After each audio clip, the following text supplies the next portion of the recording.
Hello everyone, very warm welcome to the last topic of life process. हम class 10 का life process lesson देख रहे थे बेटा and we already discuss the previous 4 topics. First is nutrition, then respiration, transportation that we also called the circulation and this is the last topic that we called excretion. So excretion होता क्या है? Excretion में firstly अगर हम definition की बात करेंगे तो removal of nitrogenous waste, removal of nitrogenous waste from body. Removal of nitrogenous waste from body, that process we called excretion. तो इसके पहले हमने न्यूट्रिशन लेसन में बेटा इजेशन प्रोसेस भी देखी थी. तो क्या इजेशन एंड एक्सक्रीशन इनका कोई आपस में रिलेशन है? क्या ये दोनों चीज़ें एक हैं? ऐसे बहुत सारे सवाल क्रिएट होते हैं. तो egestion and excretion that process are totally different. Egestion में क्या होता है बेटा? इजेशन में removal of undigested food through large intestine. Removal of undigested food through large intestine, that process we call egestion. And excretion, removal of nitrogenous product through kidney, that process we called excretion. Okay, so both the process are totally different. तो ठीक है, nitrogenous waste को remove कर रहा है kidney के द्वारा, हमने उसको एक्सक्रीशन कह दिया. बट ये नाइट्रोजीनियस वेस्ट बॉडी में आए कहाँ से, क्रिएट कहाँ से हुए और किस तरह से हम उसको रिमूव करते हैं, चलो देखते हैं. Nitrogenous waste are the by products of various biological reactions. Nitrogenous waste are the byproducts of various metabolic reactions. हमारे बॉडी में बहुत सारी मेटाबॉलिक रिएक्शंस होती हैं. कौन सी मेटाबॉलिक रिएक्शंस होती है बेटा? मेटाबॉलिक रिएक्शंस को हमने 2 कैटेगरीज में कैटेगराइज किया था. कौन सी? एक तो की थी एनाबॉलिक रिएक्शन.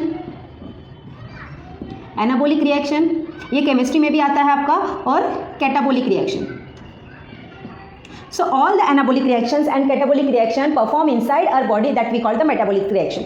एनाबॉलिक मतलब बॉडी के अंदर बहुत सारी चीज़ें बनती रहती, कुछ ना कुछ बनता है. तो बनने के दौरान जो बाय प्रोडक्ट निकलता है, बॉडी के अंदर कुछ ना कुछ चीज़ें टूटती रहती है, तो टूटने के दौरान जो बाय प्रोडक्ट निकलते हैं, like your respiration. Respiration catabolic process है. तो रेस्पिरेशन के अंदर कार्बन डाइऑक्साइड रिलीज हो रहा है ना, कार्बन डाइऑक्साइड रिलीज हो रहा है, बाहर निकल रहा है आपके रेस्पिरेशन प्रोसेस के थ्रू.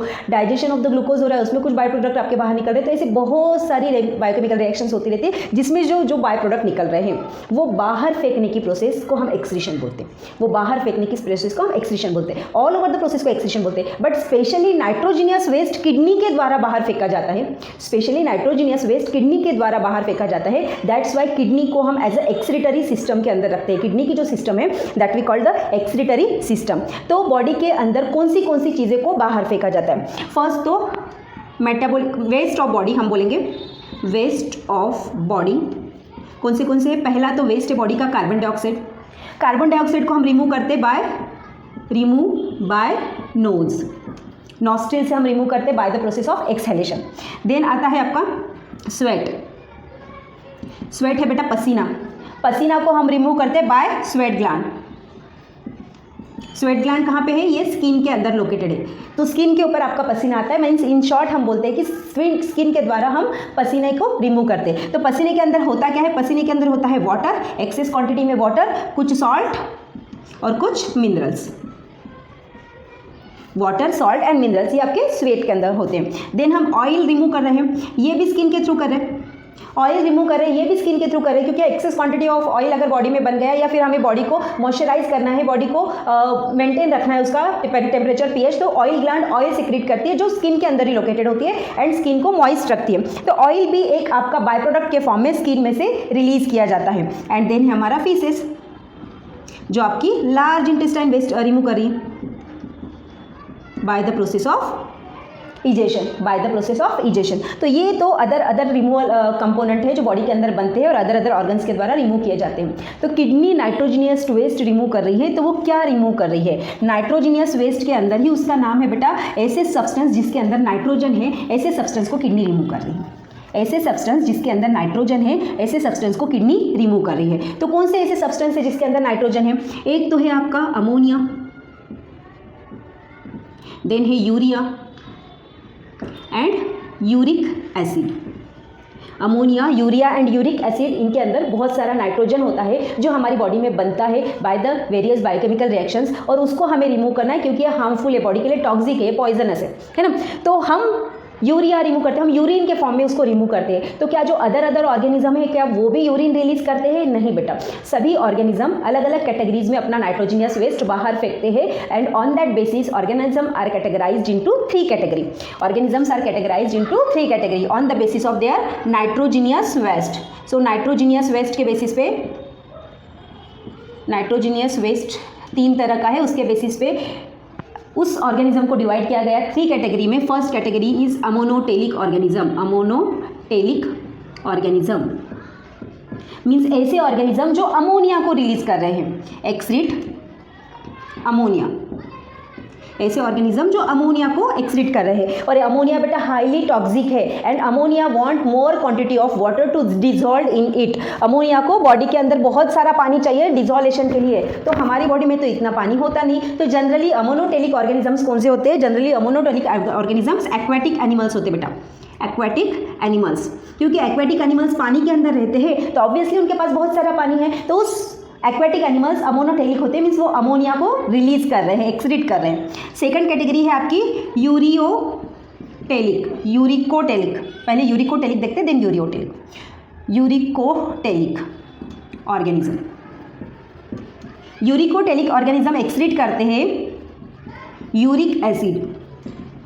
यूरिकोटेलिक ऑर्गेनिज्म एक्सक्रीट करते हैं यूरिक एसिड। यूरिक एसिड यूरिया की अमोनिया की तुलना में लेस टॉक्सिक होता है, एंड उसको लेस क्वांटिटी ऑफ वाटर लगता है रिमूव करने के लिए। बहुत कम क्वांटिटी में पानी होगा तो भी उसका काम चल जाएगा। तो बहुत सारे ऐसे एनिमल्स होंगे जिनको आपने कभी पानी पीते हुए नहीं देखा है। कभी आपने छिपकली को पानी पीते हुए देखा है बेटा, कभी आपने कॉकरोच को, स्पाइडर को पानी पीते हुए देखा है। तो जो इंसेक्ट होते हैं, और जो इंसेक्ट होते हैं वो यूरिकोटेलिक होते हैं। एग्जाम्पल में आएंगे इसके all insects like lizard, then bees, है ना, एंड एक्सेट्रा। तो ये सब आपके यूरिकोटेलिक होते हैं जो यूरिक एसिड को रिलीज कर रहे हैं। एंड थर्ड कैटेगरी है ureotelic, ureotelic organism. Ureotelic organism excrete करते हैं यूरिया, एक्सक्रीट करते हैं urea in the form of urine, urea in the form of urine. और यूरिन को moderate amount of water is essential for dissolve. बहुत ज़्यादा भी नहीं चाहिए, बहुत कम भी नहीं चाहिए, मॉडरेट अमाउंट में आपको वाटर चाहिए यूरिन को डिजॉल्व होने के लिए, यूरिया को डिजॉल्व होने के लिए। तो इसका एग्जाम्पल्स आता है ऑल मैमल्स और ह्यूमन बीइंग, है ना, और हम इसे बोलेंगे ह्यूमन बीइंग, इसे हम बोलेंगे human being. Human being is the Yuri. Mammals की कुछ कैटेगरी भी यूरिकोटेलिक में भी आ जाती है बेटा, वो हायर क्लासेस का टॉपिक है। तो ह्यूमन बीइंग आपका यूरिन को रिलीज कर रहा है, एक्चुअली यूरिया को रिलीज कर रहा है बट यूरिन के फॉर्म में रिलीज कर रहा है। Okay, so on the basis of their excretory material organisms are categorised into 3 category. Ammonotelic excrete the ammonia, uricotelic excrete the uric acid, and ureotelic excrete the urea और urine. Okay, clear now, move forward. अब हम देखा कि nitrogenous material को हमने release किया, तो इस कौन सी सिस्टम रिस्पॉन्सिबल रहती है इसके लिए? सिस्टम रिस्पॉन्सिबल रहती है बेटा आपकी excretory system, human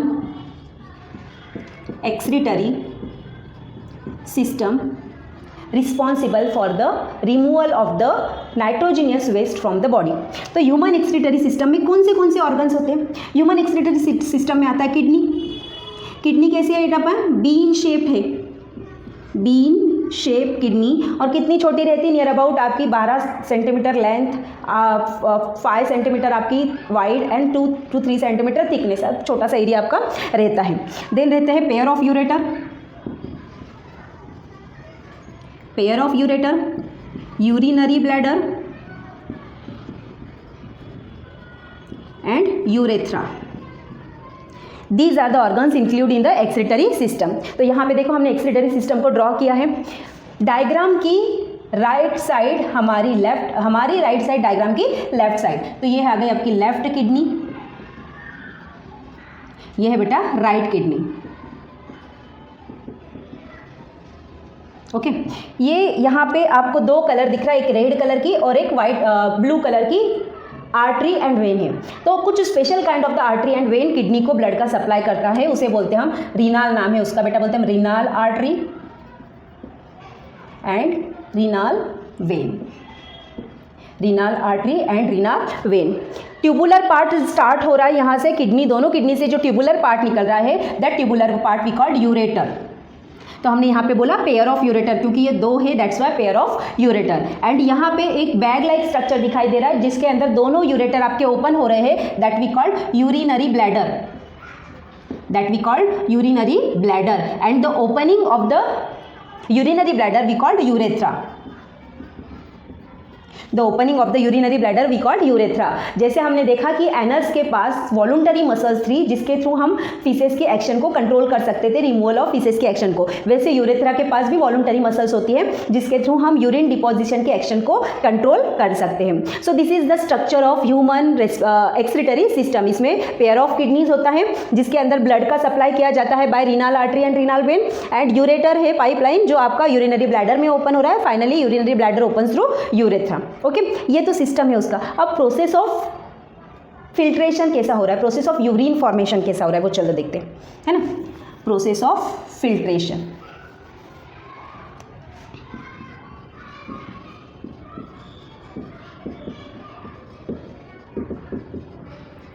process of blood filtration. अगर हमने किडनी को बेटा वर्टिकल सेक्शन लिया उसका किडनी का, तो हमारी किडनी अंदर से कैसी दिखाई देगी, ज़रा देखिए।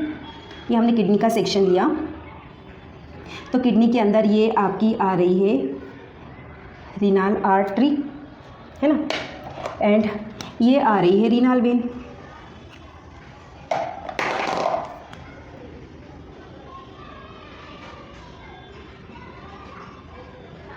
है ना। एंड किडनी इंटरनली दो पार्ट में डिवाइड होती है बेटा, इंटरनली दो पार्ट में डिवाइड होती है ऐसे। जो आउटर वाला पार्ट है इसे हमने बोला कॉर्टेक्स, एंड इनर वाला पार्ट है इसे हमने बोला मेडुला, कॉर्टेक्स एंड मेडुला। इस कॉर्टेक्स रीजन में बहुत छोटे छोटे स्ट्रक्चर्स होते हैं। वो छोटे छोटे स्ट्रक्चर्स आपको कैसे दिखाई देते हैं, देखिए ज़रा, वो छोटे छोटे स्ट्रक्चर आपको कुछ ऐसे दिखाई देते हैं। That whole cortex area of the kidney are filled by that tiny structure, and that tiny structure we called nephron, that tiny structure we called nephron,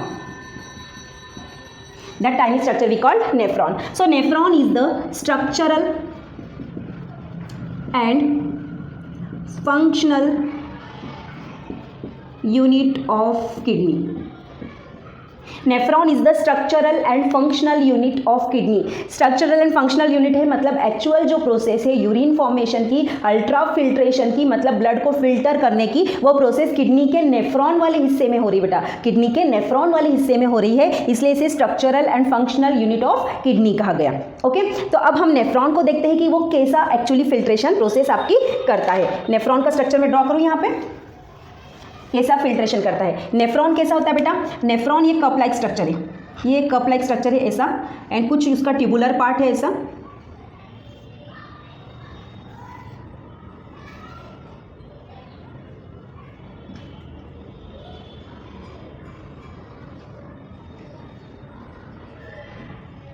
ये nephron.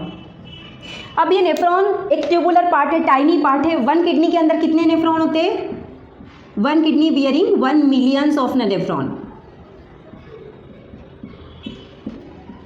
One kidney bearing 1 millions of the nephron. तो इतने 1 million of the nephron होते हैं, और ये 1 million of the nephron काम क्या करते हैं, एक ही काम करते हैं, फिल्ट्रेशन का, फिल्ट्रेशन ऑफ ब्लड। और उस फिल्ट्रेशन ऑफ ब्लड को हमने क्या बोला बेटा, ultra filtration. Filtration of blood को हमने प्रोसेस को बोला उसको अल्ट्रा फिल्ट्रेशन। तो यहाँ पे मैं जो ब्लड फिल्ट्रेशन प्रोसेस बोल रही हूँ उसी को हम बोलते हैं अल्ट्रा फिल्ट्रेशन। अब इसके पास क्या होता है कि ये जो रीनाल आर्टरी आ रही है ये आपका आती है यहाँ पे, एक कैपिलरीज का नेटवर्क क्रिएट करती है इस एरिया में, एक पूरा कैपिलरीज का नेटवर्क क्रिएट करती है। तो ये जो हिस्सा है आपका नेफ्रॉन का, जो कप लाइक स्ट्रक्चर है, इसे हमने बोला बाउमन्स कैप्सूल, उसको हमने बोला बाउमन्स कैप्सूल। और बाउमन्स कैप्सूल के अंदर जो कप लाइक कैविटी है जिसके अंदर ये ब्लड कैपिलरीज आ गई, किसकी ब्लड कैपिलरीज, रीनाल आर्टरी की, इस एरिया को हमने बोला ग्लोमेरुलस, ग्लोमेरुलस। है ना, दैट एरिया को हमने बोला ग्लोमेरुलस। तो ये जो फर्स्ट ट्यूबुलर पार्ट है, ये फर्स्ट ट्यूबुलर पार्ट है जो बाउमन्स कैप्सूल के साथ जुड़ा है, इसे हमने बोला पीसीटी। पीसीटी का फुल फॉर्म है proximal convoluted tubule, proximal convoluted tubule. And ये जो यू शेप्ड स्ट्रक्चर है, ये यू शेप स्ट्रक्चर, यहाँ पे ये यू शेप स्ट्रक्चर, इसमें एक नीचे की तरफ जा रही है और एक ऊपर की तरफ जा रही है, तो असेंडिंग डिसेंडिंग लिम्ब है, उसे हमने बोला लूप, हेनलेज लूप, या उसे लूप ऑफ हेनले भी कहा जाता है। एंड ये जो फूला पार्ट है जहाँ पे आपका इस ट्यूबुल के साथ ये ट्यूबुल जुड़ी हुई है, इस पार्ट को कहा जाता है डीसीटी, डिस्टल कॉन्वुलेटेड ट्यूबुल। तो ये देखो बेटा, दोनों कॉन्वुलेटेड ट्यूबुल है, ये पीसीटी है, डीसीटी है। पी मीन्स पहले, डी मीन्स दूर, दूर बोलते हैं ना बाद में, दूर ऐसे याद रखना है, इंग्लिश का याद रखना है, हिंदी का याद रखना। पी मीन्स पहले और डी मीन्स दूर। तो फर्स्ट एंड दूर, दूर है आपका डिस्टल कॉन्वुलेटेड ट्यूबुल, बाउमन्स कैप्सूल से दूरी पे है, और प्रॉक्सिमल कॉन्वुलेटेड ट्यूबुल बाउमन्स कैप्सूल के पास में है। एंड ये जो बहुत मोटी सी एक एरिया दिख रहा है जिसके अंदर ये ओपनिंग हो रही है नेफ्रॉन की, इसे हम बोलते हैं कलेक्टिंग ट्यूबुल, इसे हम बोलते हैं कलेक्टिंग ट्यूबुल। तो एक कलेक्टिंग ट्यूबुल के साथ, जैसे मैंने यहाँ पे बहुत सारी ब्रांचेस निकाली है, ये एक कलेक्टिंग ट्यूबुल के साथ बहुत सारे नेफ्रॉन ऐड हो जाते हैं, ऐसे दूसरे भी नेफ्रॉन जोड़ के यहाँ कलेक्टिंग ट्यूबुल के अंदर अपना सिक्रेशन छोड़ेंगे, अपना जो भी फिल्ट्रेशन कर रहे हैं वो रिलीज करेंगे। तो अब ये होता है, जो ब्लड आता है एक साइड से, इसे हम बोलते हैं अफरेंट आर्टरी, एंड यहाँ से बाहर जा रहा है, इसे हम बोलते हैं इफरेंट आर्टरी। तो अब क्या होता है बेटा, ब्लड जो आ रहा है वो आर्टरी से आता है किडनी के अंदर, किडनी से जाता है नेफ्रॉन के पास, नेफ्रॉन के कौन से हिस्से में जाता है, ग्लोमेरुलस हिस्से में जाता है, और आर्टरी के अंदर जो ब्लड रहता है उसके अंदर नाइट्रोजीनियस वेस्ट रहता है। ये नाइट्रोजीनियस वेस्ट कहाँ से आता है, बॉडी के डिफरेंट सेल्स में different kind of the metabolic activity हो रही है, और उसमें से जो नाइट्रोजीनियस वेस्ट मिल रहा है वो सबसे पहले जाएगा लीवर के पास, और लीवर उस नाइट्रोजीनियस वेस्ट को अमोनिया से यूरिया में कन्वर्ट करेगा, एंड यूरिया आपके ब्लड के अंदर रिलीज हो जाएगा, एंड दैट ब्लड के अंदर रिलीज हुआ यूरिया रीनल आर्टरी के थ्रू किडनी के पास आएगा आपका रिमूव करने के लिए। तो यूरिया का प्रिपरेशन इनसाइड द लीवर हो रहा है, एंड यूरिन के थ्रू रिमूव हो रहा है बाय किडनी, तो ये आर्टरी के थ्रू ब्लड, इम्प्योर ब्लड जिसके अंदर नाइट्रोजीनियस वेस्ट है, ऐसा अभी आया नेफ्रॉन के ग्लोमेरुलस हिस्से में। अब ग्लोमेरुलस हिस्से में क्या होगा, इसका अल्ट्रा फिल्ट्रेशन होगा। तो अल्ट्रा फिल्ट्रेशन में कौन सी प्रोसेस होती है बेटा, सिंपल डिफ्यूजन होगी, जहाँ पे हायर लेवल कॉन्सेंट्रेशन से लोअर लेवल कॉन्सेंट्रेशन में मॉलिक्यूल्स का मूवमेंट होगा। तो इस ब्लड के अंदर क्या है, इस ब्लड के अंदर यूरिया है, इस ब्लड के अंदर कुछ क्वांटिटी में अमोनिया है, यूरिक एसिड है, नाइट्रोजीनियस वेस्ट है, शुगर है, वाटर है, सॉल्ट है, मिनरल्स है, बहुत सारी चीज़ें है ना। तो बहुत सारी चीज़ें आ गई, तो ये सभी की सभी यहाँ पे आ गई, बहुत सारी चीज़ें इसके अंदर आ गई। तो ये जो पहले बाउमन्स कैप्सूल के अंदर जो फिल्ट्रेट आता है, इसे हम बोलते हैं इनिशियल फिल्ट्रेट। तो क्या इनिशियल फिल्ट्रेट आपका यूरिन है? नहीं है बेटा, इनिशियल फिल्ट्रेट यूरिन नहीं है, क्योंकि इनिशियल फिल्ट्रेट के अंदर बहुत सारी क्वांटिटी में ग्लूकोज भी है, इनिशियल फिल्ट्रेट के अंदर कुछ अमाइनो एसिड्स भी है, वाटर भी है, कुछ सॉल्ट्स भी है, आयंस भी है, जो बॉडी के लिए अभी काम के हैं, पर क्योंकि फिल्ट्रेशन प्रोसेस के दौरान वो बाहर निकल गए, बाउमन्स कैप्सूल में आ गए, तो आ गए, है ना। तो हमने उसे बोला इनिशियल फिल्ट्रेट। जब अब ये इनिशियल फिल्ट्रेट सबसे पहले जाएगा प्रॉक्सिमल कॉन्वुलेटेड ट्यूबुल के पास, देन कॉन्वुलेटेड ट्यूबुल से जाएगा हेनलेज, लूप ऑफ हेनलेज के पास, देन डिस्टल कॉन्वुलेटेड ट्यूबुल के बाद, एंड फाइनली जाएगा कलेक्टिंग ट्यूबुल्स के पास। तो जब ये पीसीटी, लूप ऑफ हेनले और डीसीटी में से पास आउट होता है, तब यहाँ पे एक्टिव रीएब्जॉर्प्शन होता है। तो एक्चुअली ये जो आपका फिल्ट्रेशन की प्रोसेस है बेटा, वो 3 स्टेप में कंप्लीट हो रही है ना। ये थोड़ा सा मिटा देती हूँ मैं। फिल्ट्रेशन की प्रोसेस जो हो रही है बेटा 3 स्टेप में कंप्लीट हो रही है। एक तो है ग्लोमेरुलस फिल्ट्रेशन, सेकंड है रीएब्सॉर्प्शन, सिलेक्टिव रीएब्सॉर्प्शन,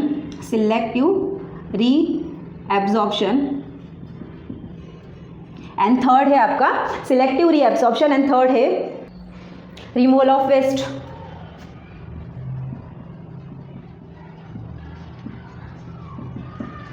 तो ग्लोमेरुलस फिल्ट्रेशन के अंदर जो इम्प्योर ब्लड था, जिसके अंदर नाइट्रोजीनियस वेस्ट था एंड कुछ इंपॉर्टेंट कंपोनेंट थे, वो सब कैसे अंदर आ गए बेटा, वो आ गए बाउमन्स कैप्सूल के अंदर। तो वो प्रोसेस हो गई glomerulus filtration. Selective reabsorption process होती है पीसीटी से डीसीटी के दौरान, जब आपका ब्लड इन ट्यूब में से पास आउट होता है। तो इसके आसपास आपने देखा होगा कि आपके एनसीईआरटी की बुक में भी यहाँ पे बहुत सारी आपको ब्लड कैपिलरीज जैसी दिखाई देगी, है ना, इसके आसपास घिरी हुई है, ये पूरा ब्लड कैपिलरीज से घिरा हुआ है। तो ये ब्लड कैपिलरीज क्या करती है, जब ये ब्लड इसमें से पास आउट हो रहा होता है तब वो बोलती है कि इसके पास तो बहुत सारी इंपॉर्टेंट चीज़ें हैं जो ब्लड के काम आ सकती है, जैसे आपका ग्लूकोज है, अमाइनो एसिड है, कुछ आयन्स है, वाटर है कुछ क्वांटिटी में, तो ये काम की चीज़ें हैं जो फिर से ब्लड को काम आ सकती है। तो उस चीज़ों को, जो काम की चीज़ें, ब्लड उसको फिर से खींच लेता है एंड कैपिलरीज के अंदर डाल देता है, फिर से वेन एंड आर्टरी के अंदर आपका जा रहा है, तो फिर से रीएब्सॉर्ब किया जाता है काम की चीज़ों को, इसलिए उसको सिलेक्टिव रीएब्सॉर्प्शन कहा जाता है। इसलिए उसको हम बोलते हैं सिलेक्टिव रीएब्सॉर्प्शन। कहाँ तक होगा, ये होगा लूप ऑफ हेनले तक।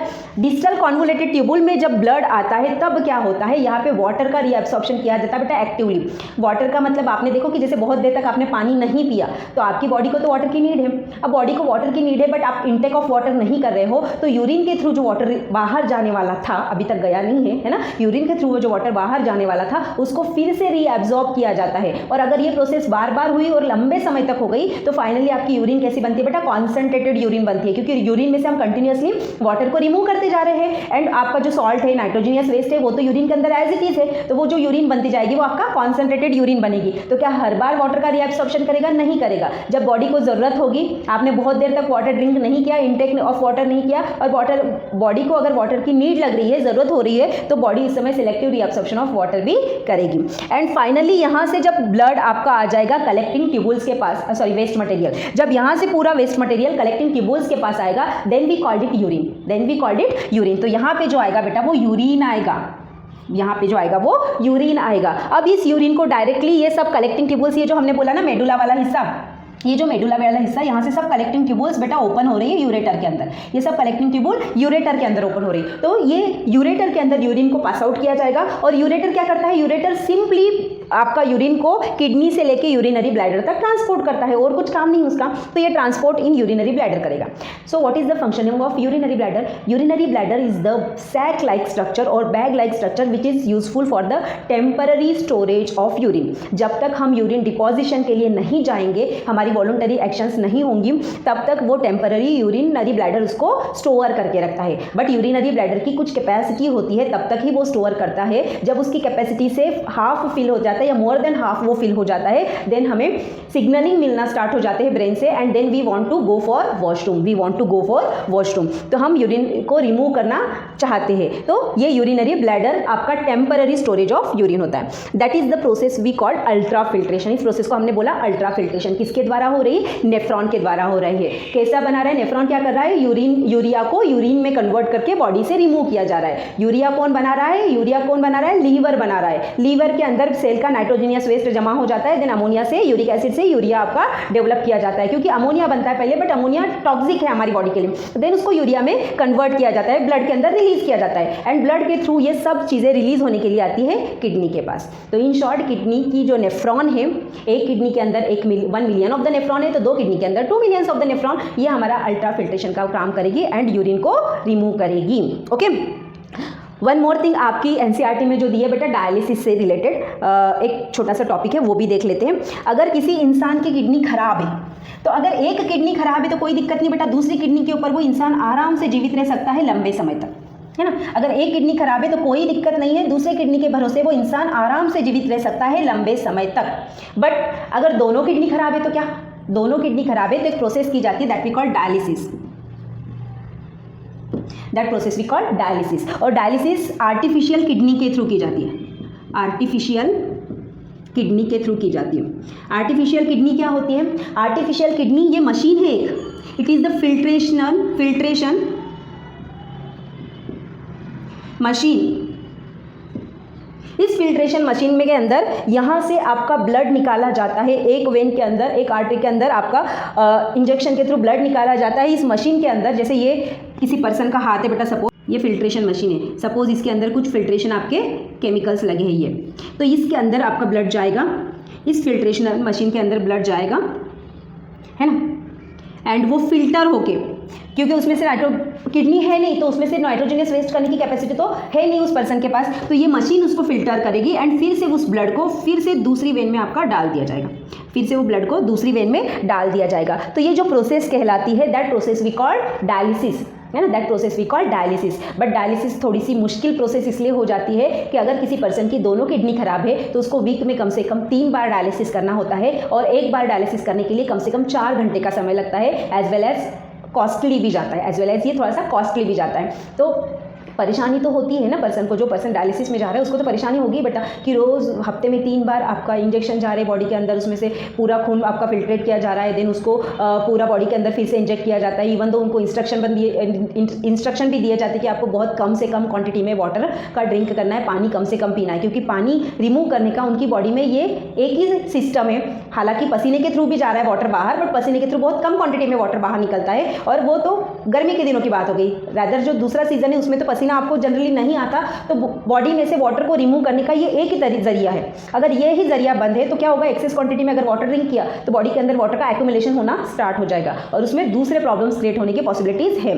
तो जो डायलिसिस वाला बंदा रहता है या पर्सन रहता है उसको तो पहले वाटर ड्रिंक कम करने के लिए बोला जाता है, एंड उसके साथ आर्टिफिशियल किडनी के थ्रू उनके बॉडी में से यूरिन को रिमूव किया जाता है। Okay, that process we call dialysis. अगर इसको और एक तरीका है इसका, डायलिसिस अगर कोई पर्सन नहीं करना चाह रहा है तो उसके लिए और एक तरीका है, that we call the transplantation of kidney.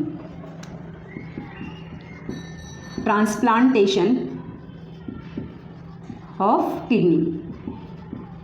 तो ट्रांसप्लांटेशन ऑफ किडनी में एक पर्सन की किडनी दूसरे पर्सन को लगाई जाती है। जैसे लोग बॉडी डोनेशन करते हैं ना, बॉडी ऑर्गन डोनेशन करते हैं, तो अगर किसी ने डेथ के बाद किडनी को डोनेट किया तो उस पर्सन की किडनी को दूसरे पर्सन की बॉडी में ट्रांसप्लांट किया जाता है, एंड देन वो फंक्शनिंग करती है। बट उसके लिए बहुत सारी चीज़ों को देखा जाता है, ब्लड ग्रुप्स देखे जाते हैं, देन जेनेटिक मटेरियल्स देखा जाता है, बहुत सारी चीज़ें आपकी देखी जाती हैं, तो वो आपको हायर क्लासेस में आएगा। तो ये भी एक मेथड है जिसके थ्रू आप ट्रांसप्लांट करके किडनी का फंक्शनिंग फिर से स्टार्ट कर सकते हैं। So this is about the human excretory system, है ना।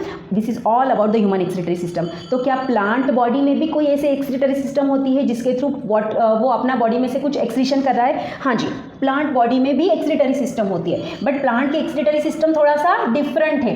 कैसा है? प्लांट एक्सक्रीट करता है,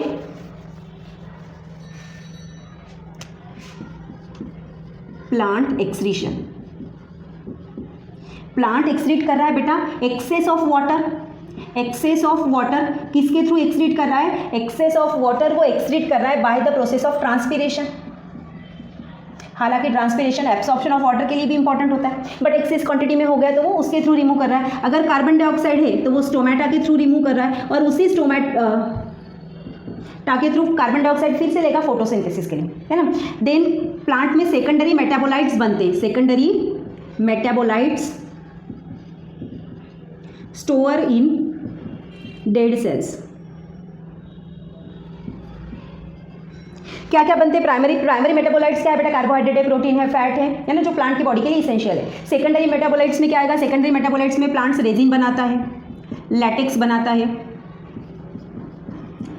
देन रबर बनाता है, गम बनाता है, टैनिन है ना। See all these are the secondary metabolite जो प्लांट के वेस्ट मटेरियल है। अब प्लांट को इनकी तो ज़रूरत नहीं है, पर क्योंकि प्लांट के बायोकेमिकल रिएक्शन के दौरान ये बनते जाते हैं, तो प्लांट क्या करता है? प्लांट की जो डेड टिश्यू है, लाइक डेड जाइलम है, डेड फ्लोएम है ना, dead parenchymatous tissue, collenchymatous tissue, sclerenchymatous tissue, इन डेड टिश्यू के अंदर उसको एक्यूमुलेट करता जाता है, इसको एक्यूमुलेट करता जाता है। देन हमने थोड़ा सा स्टेम डैमेज करके हम इसको एक्सट्रैक्ट कर सकते हैं। स्टेम को पार्ट को डैमेज किया, रूट पार्ट को डैमेज किया, तो उस डैमेज सेल में से ये उजेस आउट हो जाता है, एक्सक्रीट हो जाता है। तो प्लांट पहले तो अपना सेकेंडरी, क्योंकि उनके पास कोई सिस्टम नहीं होता, कोई एक्सक्रीटरी सिस्टम नहीं होता स्पेशली कि वो बाहर फेंकेंगे, तो अपने डेड टिश्यू के अंदर उसको अंदर एक्यूमुलेट करना स्टार्ट हो जाते हैं। और अगर हमें हमारी काम के लिए, हमारे बेनिफिट के लिए उनको चाहिए, तो हम क्या करते हैं? उनकी सेल को डैमेज करते हैं। तो सेल को डैमेज करने की वजह से वो उजेस आउट भी बाहर हो जाते हैं। जैसे आपने देखा होगा कि बहुत सारे प्लांट्स का स्टेम तोड़ते हैं, लीफ तोड़ते हैं, तो उसमें से दूध बाहर निकलता है। तो दैट दूध, that milk we call the latex, वो प्लांट का लैटेक्स है। वो एक अननेसेसरी मतलब उसका सेकेंडरी मेटाबोलाइट है जो, पर हम जब लैटेक्स अंदर ही है, जब हम उसको ब्रेकेज करेंगे तब वो बाहर आएगा, है ना। सेकेंड ब्रेकेज करेंगे तब वो बाहर आएगा। तो these are the plant excretion method. Plant excretion में बहुत कम मैटर आपका दिया हुआ है। So here your last part of life process, that is the excretion, completed. I hope आपको बहुत अच्छे से क्लियर हुआ है। अगर आपको चारों पार्ट लाइफ प्रोसेस के, योर न्यूट्रिशन, रेस्पिरेशन, ट्रांसपोर्टेशन और एक्सक्रीशन क्लियर हो गए होंगे, तो हम जो नेक्स्ट वीडियो है बेटा, अगला जो टॉपिक है हमारा 10th क्लास का अगला जो लेसन है उसके साथ आएंगे। अगर वीडियोज़ अच्छे लग रहे होंगे तो उसको शेयर एंड सब्सक्राइब करना ना भूलें। Thank you everyone.